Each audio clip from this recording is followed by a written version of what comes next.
and welcome to Warriors Den, where all your wildest and boldest predictions come true, such as predicting a 3-point Philadelphia Eagles victory over the New Orleans Saints, along with at least 100 rushing yards from Jalen Hurts in his rookie debut against the stout Saints defense. So this is the place you come for those kind of predictions, and you want to take your money to the bank in Vegas, but if you lose, don't blame me. So with that, we'll take Marcus in now. So yeah, Marcus, what do you think about my prediction from last week? I won't even lie. That the Eagles game specifically was legit. I was pretty impressed with your, first of all, the upset pick, which I picked the Saints, and your 100 yards for Jalen Hurts. Yeah, the football Nostradamus here. I don't know how I can even compete with this.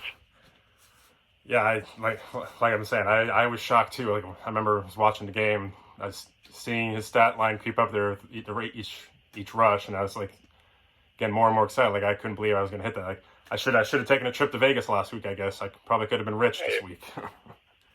Your last text of how excited you were was getting you as a 12-year-old schoolgirl. That's for sure. When he finally got his 100 yards. Can't deny that. So real quick before we jump in our picks as well, Marcus and I kind of called an audible and added something in last week. Somehow we missed the Steelers-Bills game last week. That's on me. I don't know how I missed including that game last week. But I sent him a quick text last Sunday. I have proof. As a matter of fact, right now I'm going to edit this in probably. Right now I'm going to cut to that real quick so you can see his proof. So here we go. I'm going to cut to that.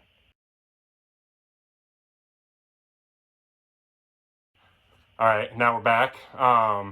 So as you see, there's proof there of the text message. You can see it was dated Sunday before the game started that we did decide to include the Steelers-Bills game. So that added an extra game. We both picked the Bills. We're not making this up. You saw the proof. Nope. So I went 7-1 last week, and Marcus went 6-2. So I did gain one on him. We got 3 weeks left, so time's running short. But I think we are going to go ahead and do in week 17. I think we are going to go ahead and do every single game. So you still have a chance. Ooh, I like that idea. Yep. This is the first I've been made aware of that. So I like it. Yep. So I think we'll do that. This week, though, I mean, before we get into it, this week's kind of a boring week, if you ask me. It was kind of hard for me to pick the games to do. I couldn't really see anywhere there could be like a legit upset. I think I have a good one, hopefully, if it can hit. And I couldn't really see anything that was a for sure lock, except just one game that's kind of an easy one to pick anyway. So it's kind of a boring week, but who knows? Maybe the games will turn out to be good. So we'll see. And we also have an added bonus at the end of the episode too. So stay tuned for that. Wow. Yep. All right. So we'll go ahead and just jump right into it. What's probably going to be the best game of the week and potentially a Super Bowl preview with the Kansas City Chiefs heading down to Louisiana to take on the New Orleans Saints. So the Saints have only beaten one team this year with a record above 500, and that was the Tampa Bay Buccaneers, who they beat twice. That's a division game, so I mean, you can go either way with that stat. So outside of the division, they haven't beaten any team with a winning record. So that's something I was not aware of until I saw that. So that's kind of interesting to me. Mahomes is 8-0 against a top 5 defense in his career, which the Saints are currently. So that could be a promising stuff from Mahomes. I think this is going to be a challenge for him, though, this week. That Saints pass defense is pretty good, so and they have a good pass rush, too, so we'll see how they do against that. And now the biggest shock of the week, too, because I literally just read the other day that Sean Payton and the Saints were talking about taking their time with Brees and not rushing him back because he wasn't anywhere near being ready to go. And now today, I come and find out that Drew Brees is going to be playing this week. So I don't know what's going on with that. I think that is not a smart choice and could potentially hurt him like longer term and be damaging to him. But I mean, I'm not a doctor, so obviously he had to be medically cleared to play when you have punctured lungs and cracked ribs like that. So like I said, I'm not a doctor, but to me it just seems too fast, especially when just a couple days ago they were saying that he's not close and they don't want to rush it back. So we'll see what happens there. Michael Thomas is out for this game too, apparently. So I think this is still going to be a good game. This could either be a defensive battle, low-scoring game, or a high-scoring game. It's not really going to be any in between. So I'm taking the Chiefs by 3 over the Saints. How about you, Marcus? Yeah, I'm going Chiefs by 7, I believe is what I settled on. And yeah, I think it's kind of crazy.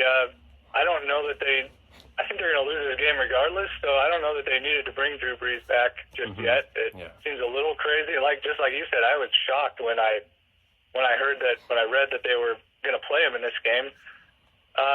Man, I don't know. I could also see this being like a 10 to 20 point victory for KC as well.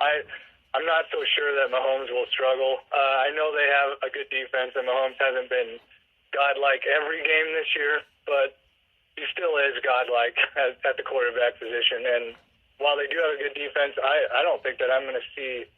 I don't see Breeze being healthy enough, and without Michael Thomas, to really challenge them this entire game. They might for a little bit, but I can't see it being a whole game thing. And I don't even know. Yeah, I don't even know if Kamara will. Yeah, I was just going to mention that too. Kamara hasn't really been doing much either the last few weeks. I think I saw something. He hasn't topped 100. I don't think he's topped 100 scrimmage yards, period, not just rush yards, but I think 100 scrimmage yards in a few weeks now. So he's kind of cooled off. Yeah, and I'm sure that has a lot to do with the quarterback. The quarterback not being able to throw. Why can't I remember his name right now? But Taysom Hill. Yes, I'm sure they've been stacking the box against him, but man, I thought this year that he was just having a crazy season, that he'd be able to overcome stuff like that. But apparently, it is the real thing. He's not unbeatable, and Kamara, that is, and maybe Drew Brees helps that a little bit, but I can't imagine he's going to be going deep all that often. He just can't be 100% healthy, and if he is, then so be it. He wasn't really throwing up deep when he was healthy either, because he's getting up there in age. Yeah, I just see the Chiefs definitely winning this game, probably never being behind in this game would be my prediction on that. All right. So you said Chiefs by 7, right? 7, right. Yes. All right, on to the next game of the week. We got the Green Bay Packers and Carolina Panthers. And here you go. Here's your upset this week. I'm taking the Panthers by 4. I feel like over the last month, this entire season, there's been games where I've been trying to pick against the Packers. Obviously, I hate the Packers. I am a bit of a Packer hater, but that doesn't really have anything to do with it. Maybe just a little bit.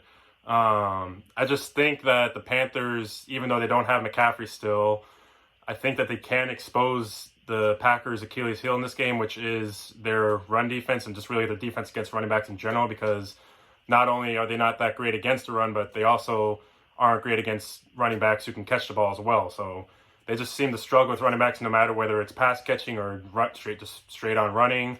So I think Mike Davis could be in line for a good game again this week. As I said, if McCaffrey was in, I'd probably be picking the Panthers by more than 4, because I think McCaffrey would have been able to expose more than Davis will be able to. But this also is going to fall, too, on Teddy Bridgewater. He started off the season pretty great, but I believe the last 2 months, I think it's 0-7 and since he started off great. So it's been a bit of a struggle for him. I don't know if it's entirely on him, though, because that defense has been rather weak this year, and then not having McCaffrey, too, definitely has had to have something to do with that. But I think if Bridgewater can put together a good game, which I think can, just doesn't have to do too much, really just kind of fill in like a game manager role. He's got DJ Moore is coming back, I believe. Curtis Samuel, he's got options to, just throw. All he has to do really is dink and dunk. If he can do that, just manage the game well, I think the Panthers have a chance. Green Bay, they are 13-2 at home since 2019, including the playoffs. So to me, that stat tells me they are due for a home loss. I know they lost to the Vikings earlier this year, but I think they're due for more home losses. So, yeah, got the Panthers upsetting the Packers this week by 4. Okay. Well, I do really think that the Panthers are kind of sneaky good, even though their record isn't good. They're not as bad as maybe they seem, I guess. They have some talent across the team. They're well coached, I would say. I'm going to go Green Bay. I left my sticky note at work. I think I picked Green Bay by 4. So hopefully that's what I picked. I do like like you said, they're bad against running backs, and Curtis Samuel can be like a running back at times with his short passes. You just get him the ball, let him do his thing in space, and he's been really good lately. Yeah. I could definitely see this being a really close game, but I think just at the end, good old AA Ron will probably take the win, just like he seems to always do. I know you want that 1 seed for your boys, but I don't know. I cannot see them losing when they technically kind of need to win this game. Mm-hmm. The Packers, that is. Devontae Adams should have a big game. You never know, but he can have his clunkers every once in a while, but it's pretty rare these days. I think he's actually, if you were asking me right now who's the best wide receiver in football, I might choose Devontae Adams at this point. I can't argue with that. It's tough to argue. It could be more of a thing of, he's only got one guy to throw to, but the amount of crazy catches and just crazy moves you see him make in the air. Yeah, not just that. Like his route running is beautiful too. Like he's by far got the best route running. And he can jump over receivers and make a catch that can contort his body. I've never even, honestly, it's one of the crazier things I've seen in a while. He just gets better every year. Yeah. He's been kind of under the radar for a while, but the last 2 years he's kind of finally broken onto the scene. I think everybody finally knows his name. He got paid, and now he's the man. Yeah. And yeah, I do think, like you said with Bridgewater too, he hasn't been great lately or even good, but I wonder if it's still a lingering injury because he got hurt that one game, maybe about 5-6 games ago. Mm-hmm. Maybe he's not fully healthy yet because I know they brought him back pretty quick. But he's still a good quarterback. He can do the Jimmy Garoppolo throws, the short ones, and manage the game. It'll be close, but Packers by 4. All right, now on to the next game. This is going to be very quick. It's the lock of the week. The Los Angeles Rams over the New York Jets by 25, at least 25. This is pretty much going to be a bye week for the Rams before coming into Seattle for what will likely be, what will be the battle for the NFC West next week. Don't have anything to say about this. Akers is going to run all over them probably. I'm sure Goff doesn't even really need to do much in this game. Probably see a pick 6 or 2 in this game from the Rams. It's not even going to be close. So Rams by at least 25. Yeah, I agree with you there. I picked Rams by 17, and maybe that's a little low. Like you said, not much analysis needed. The Rams are better by a lot in every facet of the game, and that includes quarterback, even though Goff isn't all that great. So, easy. Yep. Rams big. Yep. All right, so next, 49ers versus the Dallas Cowboys, an old classic 90s matchup. So take it away, Marcus. So classic, yes. Both of these teams are just at the pinnacle of football right now. I can't imagine why anybody wouldn't want to watch this game. I'm picking the 49ers by 4. I almost wish they would just lose. I want them to just lose out because there's no point in winning games right now. And Nick Mullins is starting again. Kyle Shanahan seems to really love him for some reason, even though he never drafted him. He actually drafted C.J. Beathard, who I think should be starting right now, at least give him a shot. But he's got a thing for Nick Mullins, and Mullins, a garbage time hero, just doesn't do anything until it doesn't matter. Then he does his thing. I do think the 49ers are just better overall as a team, better coached, better talent still. Even quarterback, it's tough for me to say Nick Mullins is that much worse than Andy Dalton.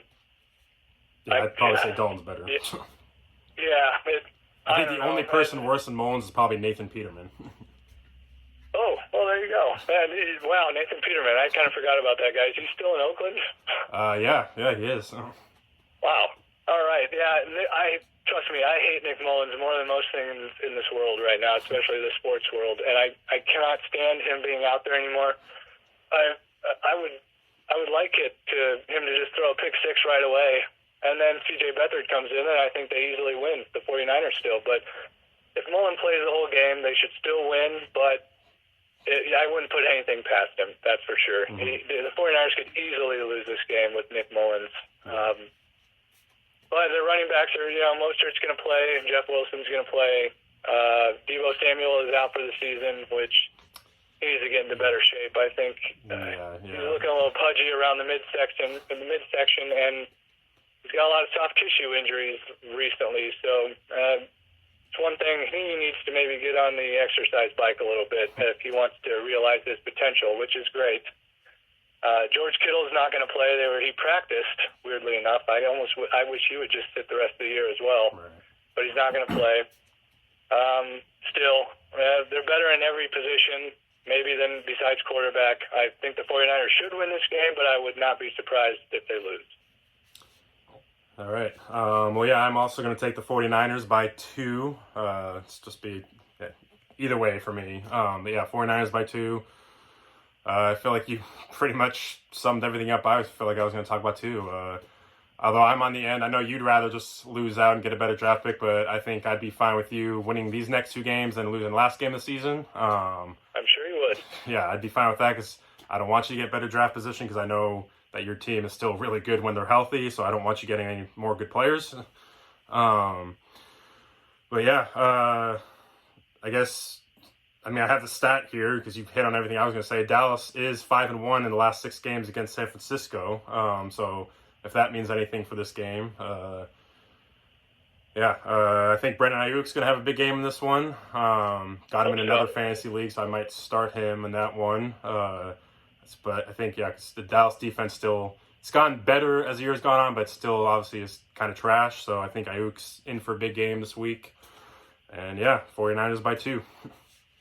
I will also say I loved that Brandon Ayuk pick from the moment it happened. I didn't even really know who he was, but as soon as I knew he was on the list of top wide receivers, I didn't really do any research on him. The moment the 49ers traded up to pick him, I did some more research on him, and I've been in football love with this guy since the very moment he was picked, and he's already becoming one of my favorite players. He's a stud. He's got everything, and I really hope he continues to develop. He's got true number 1 wide receiver potential, in my opinion. When Debo is more of a short yardage guy, they use him as running back a little bit, and he can be a stud if he would stay healthy. But Ayuk has that more Julio Jones aspect to him, where he can go up and get it. He can run by you. He can power through you. He can do everything. And if he can just keep developing, he's going to be a good one. That's for sure. Yeah, I for one hated it from the get-go when that happened because I knew you guys just got a great receiver. That whole little love story there between you and Ayuk kind of sounds like the way I was with Metcalf last year, though. I would agree. It sounds very similar. I came in wanting us to take him, but didn't think we would take him after the first round was over, and we didn't take him. I figured that was it because I didn't think DK would have fallen as far as he did. But I guess when you have scouts who put so much stock into a cone drill and a combine, I guess that's what happens. But good for us. I'll take that. But yeah, so speaking of DK Metcalf, on to the Washington football team versus Seattle Seahawks. So yeah, just I'm picking this the way I'm picking it just because I'm a fan of this team and I know the way this team does in games like this and just the way it feels. But I am taking the football team by 3. This just, like I said, just feels like a trap game. It's felt like a trap game even for the last couple of weeks coming up. I know Alex Smith is out, not playing. That kind of makes me feel a little bit better, but at the same time, the Seahawks have a history of letting backup quarterbacks just, look like starting quarterbacks. Look at what happened with Colt McCoy a couple weeks ago. He came in and beat us, although it really wasn't him, I guess you'd say, but still doesn't matter. So even though Dwayne Haskins is a turnover machine, I'm sure he'll find some crazy play that beats the Seahawks. And that defensive line for Washington football team and Chase Young, just that's no joke over there. So I'm not looking forward to this for Russell, especially on that field. And considering that right now there's like a bunch of snowstorms going on over there, I don't think it's going to be a snow game, but either way it's going to be pretty slick and cold. So I'm really, really concerned about this game as far as health goes because late in the season at that field, I'm eerie about this. So I'm just hoping the Seahawks can come out of this game with no injuries, no serious injuries to any big players or anyone on that field. But I do see, because of that defensive line, I know the Seahawks offensive line has been the best this year. It's been probably since the Matt Hasselbeck days, I'd say, in the mid-2000s probably. But hey, a little bit of a side note. How is that guard from LSU doing for you? I love it. Oh, Damian Lewis. I hated it and loved it. Okay, great. Yeah, I love him. He's been amazing. He's been amazing. He's been the best. He's probably been the best offensive lineman that John Schneider and Pete Carroll have ever drafted. He's great. I remember I wanted the 49ers to draft him. We needed a guard, and I saw you guys picked him, and I was like, of course. And I haven't really kept tabs on him, so of course he's good. Yeah, he's been amazing. So I've never gotten an offensive lineman's jersey, but I've considered maybe getting his jersey. So. Not bad. I would have got a Joe Staley jersey for sure. I always respected Joe Staley myself, even though he played in the rivalry days, but I still respected him. But yeah, so I think because of that defensive line that Washington football team has, I'm just going to start saying Washington because I'm sick of saying football team. It's so stupid. Yeah, it's tough. So I'm just going to say Washington. Washington, D.C., because let's not get confused with the state where I live. So the D.C. football team, how about that? The D.C. football team, I'll call them that. We'll figure it out here. Because of their defensive line, I think that this is a game where Russell's going to just have some turnovers. I'm seeing probably at least 3 turnovers from Russell. I hope I'm wrong on this prediction this week. It's probably bad that I'm saying that this is going to happen because it probably will happen because I'm saying it. So I hope I'm wrong on this one. But yeah, as I said, just stay healthy in this game with that field. I think this is likely going to be one of those field goal fest games. It's going to be something like 15-9, 15-10, something like that. So yeah, football team, DC football team by 3.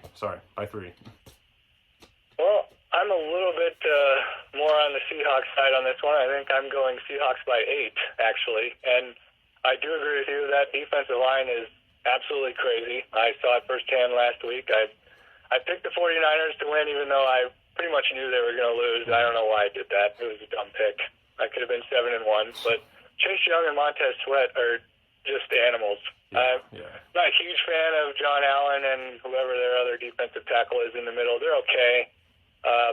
But yeah, Sweat and Young they're legit. They're legit NFL defensive ends who can stop the run and rush the passer.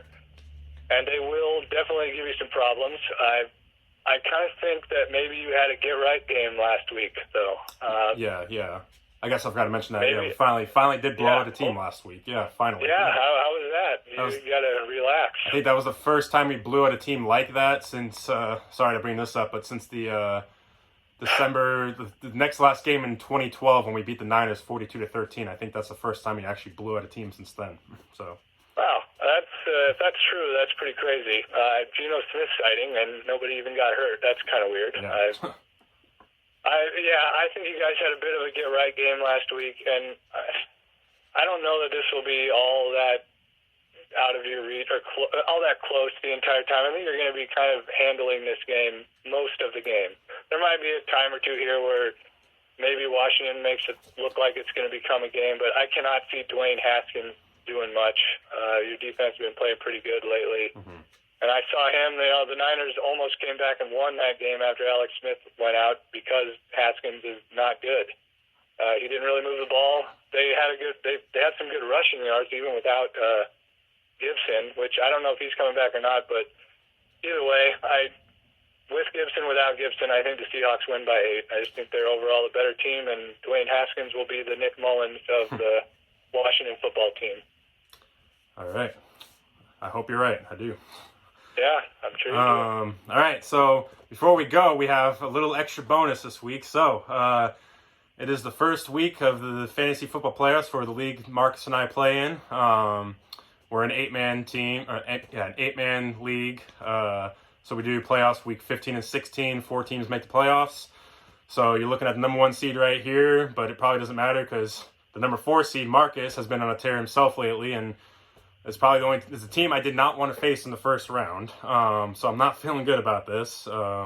This is the part of the episode where when my fiance watches, she's probably going to hate and want to skip over because she's been rather annoyed with the way me and you have been going back and forth saying, oh, you're going to win. So apologies for that. That's just how it goes. But yeah, so real quick, I'm going to run down through the teams real quick, even though Marcus likes to be a bit of a insert your choice word here.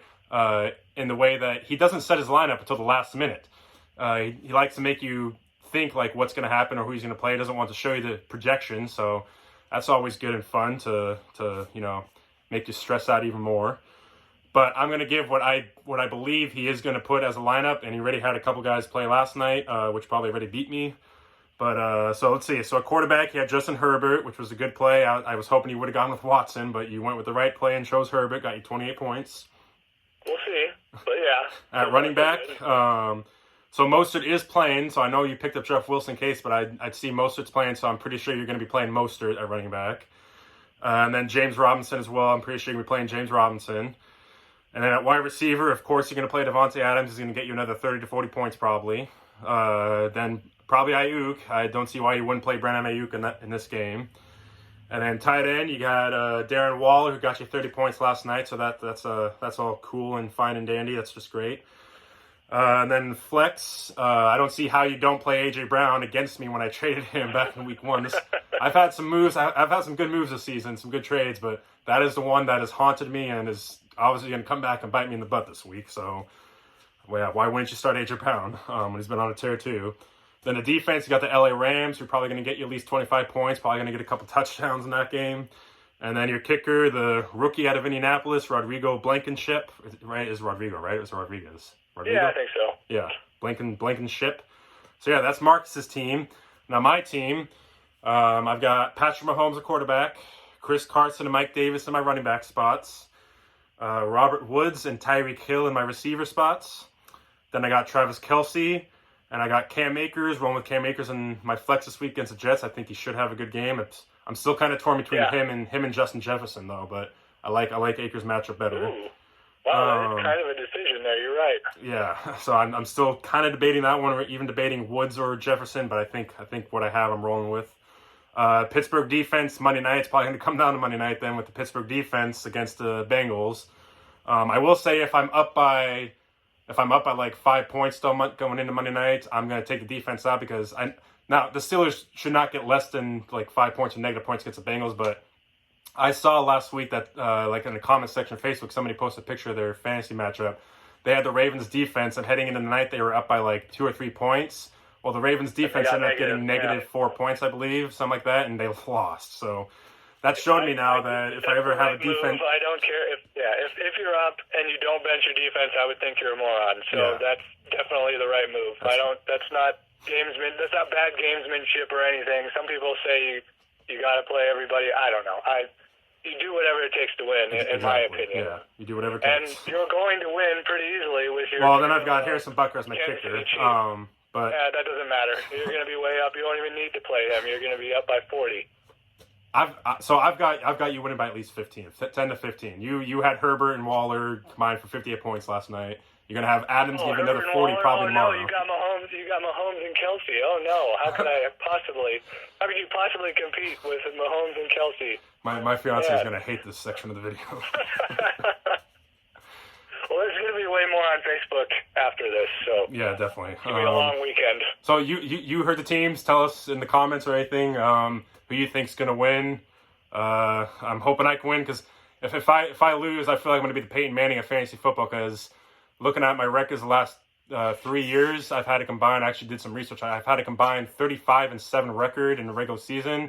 But if I lose this week, I'd only have one championship to show for it. So I'd be feeling like Peyton Manning. I'm a rookie. You might want to tell him I'm new to your league as well. Oh, that's just minor details. Can't let the new guy win. Yeah, I don't want you to win because that would be 2 new newbies. Because last year, my fiance, she won it in her first year. And then you're a newbie this year, you'd win it. That would not sit well with me. Well, you are 2-0 against me, probably pretty easily 3-0 in about 3 days here. Well, we'll see. You know how I feel. I know how you feel. We'll see how it plays out. So. Well, you said me by 15. I say you by 40. So we'll see who's closer. We'll see. So. All right. Well, thank you for joining us, Marcus. Absolutely. Good luck with Nebraska ball. They're playing tonight, right? No, they actually play Tuesday at Wisconsin. Oh, okay. I thought you said you had Nebraska ball on. Oh, tonight. Nebraska football plays tonight, but I barely even care about that. Yeah. You got better things to do, I'm sure. Yeah, well, I got a fantasy NBA draft that I'll be paying more attention to than that football game. Yep. All right. Well, if you have the number one pick, you should take Kevin Durant. Just saying. I actually do want to pick him. I don't even know what pick I'm picking yet. I'm going to log in when I get home, and we'll see what happens. All right. Well, good luck with that. So. Thank you very much. And good luck. Good luck to your fantasy team this week. May the best team win, and we'll see. Yeah. That's all you can ask for. Yep. It's always a pleasure, Mr. Warrior. All right. Well, take care, and talk to you next week. You bet. Talk to you later. Bye. Bye. All right, so there you have it. Like I said, rather boring week of games, I feel like, but who knows, maybe the games turn out to be interesting this week. We'll see what happens in the showdown in the fantasy playoffs, see who goes on the fantasy championship. Hopefully I can pull it off, because I want a second ring for myself for fantasy football, so we'll see if I can pull it out. Please like and share the video, hit the subscribe button, and as always, go Hawks!